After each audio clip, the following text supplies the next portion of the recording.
Police station છે જ્યાં જઈને તમે ફરિયાદ લખાવી દો. તમને મેં એવું કીધું કે તમારું સોલા પોલીસ સ્ટેશન લાગે છે, ત્યાં સાયબર ક્રાઇમ ના ડિપાર્ટમેન્ટ હોય છે, ત્યાં જઈને તમે આની ફરિયાદ લખાવી શકો છો.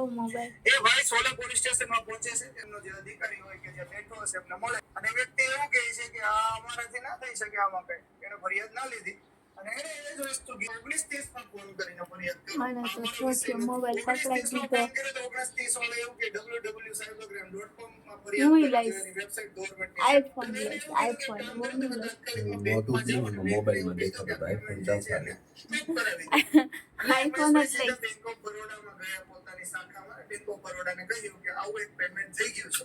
તો બેંક ઓફ બરોડાએ ચેક કર્યું. નવેનો મોબાઈલ હે કે અડવાઈ નહીં દેતા. યુપીઆઈ ચેક કરી અને જીપે માં બેંક ઓફ બરોડાએ કહ્યું કે તમે જે યુપીઆઈ માં ભૂખડી અને યુપીઆઈ માં 6 વાગ્યા ખાવા જોઈએ, રસ્તા ક્યાંથી બસશે? સમજજો, વાત ખાસ સમજવા જેવી છે. મોબાઈલ નંબર સાચો છે, સામે વાળી વ્યક્તિ પણ સાચો છે, પણ